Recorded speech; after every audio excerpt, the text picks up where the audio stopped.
The Haunted Doll of Isabelle Jones. Chapter 1. The Collector's Obsession. Isabelle Jones had always been drawn to the forgotten, the abandoned, the eerie. Her antique shop, whispers of the past, nestled in the fog-laden streets of Black Hollow, was a treasure trove of curiosities.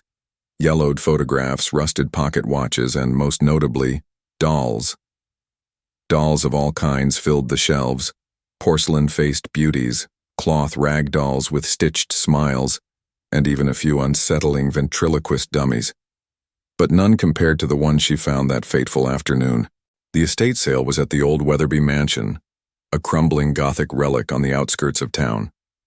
The moment Isabelle stepped inside, the air grew heavy, as if the house itself was breathing.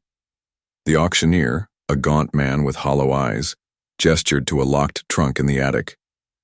"Everything must go," he said, his voice like dry leaves. "Even that." Inside the trunk lay a doll. It was unlike any Isabelle had seen before, its porcelain face cracked, one eye slightly larger than the other, its lips curled in a knowing smirk. Its dress, once elegant, was now frayed and stained with something dark. The moment her fingers brushed against it, a jolt of icy dread shot through her. "This one's got a history," the auctioneer muttered before shuffling away. Isabelle, ever the skeptic, dismissed the chill down her spine as mere excitement. She bought the doll for a pittance, unaware of the nightmare she had just invited into her life. Chapter 2. The First Night. That evening, Isabelle placed the doll on her bedside table, admiring its macabre charm. She fell asleep to the sound of rain tapping against her window. Then, at exactly 3:03 a.m., she woke to the sound of giggling. Her eyes flew open. The doll was no longer on the table. It was on her pillow, its face inches from hers. Its glassy eyes reflected the dim moonlight, and its lips seemed to twitch. Isabelle screamed, flinging the doll across the room. It hit the wall with a sickening crack, but when she turned on the light, it was back on the table, pristine, as if nothing had happened. "Just a dream," she whispered, though her trembling hands betrayed her fear. Chapter 3. The Unwanted Guest. The next morning, Isabelle locked the doll in a display case at her shop. She told herself she was being ridiculous. Dolls didn't move on their own. But when she returned from lunch, the case was open. The doll sat on the counter, its head tilted as if watching her. Her assistant, Emily, frowned. "Did you move it?" "No," Isabelle said, her voice tight. "I didn't." That night, she tried to get rid of it. She threw it in the dumpster behind her shop. The next morning, it was back on her nightstand. She buried it in the woods. The following evening, she found it in her bathtub, its dress dripping with muddy water. Then came the whispers. "Isabelle, play with me." A child's voice, soft and sing-song, echoing from empty rooms. Chapter 4. The Town's Dark Secret.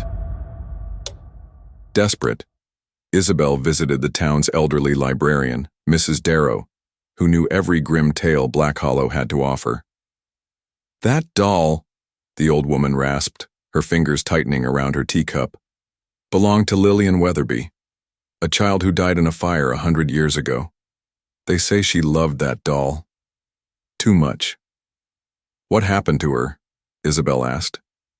Mrs. Darrow's eyes darkened. "Some say her father locked her in the attic as punishment. Others say the doll made her do things, terrible things. When the fire broke out, she refused to leave without it. They found her clutching it." Still smiling, Isabelle's blood ran cold. "And the doll?" "Never burned. It's been passed down, always returning to those who try to discard it, and it, always, finds a new owner." Chapter 5. The Possession. That night, Isabelle woke to the doll sitting on her chest, its tiny fingers pressing into her throat. Its painted lips peeled back, revealing rows of needle-like teeth. "You're mine now," it hissed in Lillian's voice. Isabelle thrashed, gasping for air, then jolted awake. A dream. But her neck bore faint red marks, and the doll was gone from its shelf. She found it in the hallway, facing the wall. When she turned it around, its eyes were bleeding black tears. Chapter 6. The Ritual. With no other options, Isabelle sought out Father Byrne, the town's retired exorcist. "The spirit is bound to the doll," he said grimly. "But there's a way to break the curse. You must return it to where it began, the Weatherby attic, and perform a banishing rite." Armed with holy water, salt, and a whispered prayer, Isabelle entered the decaying mansion. The air reeked of burnt wood and something fouler. In the attic, she placed the doll inside a circle of salt and began the chant. The doll's head snapped toward her. "You can't get rid of me!" Lillian's voice shrieked as the walls shook. Isabelle poured the holy water. The doll screamed, its porcelain skin blistering, cracking, until, with a final wail, it exploded into dust. Silence. Chapter 7. The Aftermath. For weeks, Isabelle tried to forget. The nightmares faded. The whispers stopped. Then, one rainy night, she heard a faint giggle from her closet.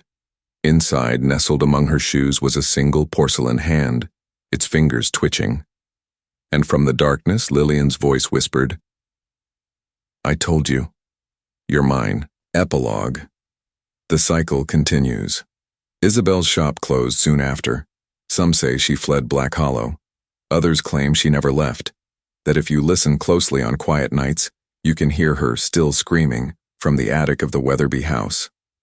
And in the display window of Whispers of the Past, a familiar doll sits, waiting for its next owner. The end.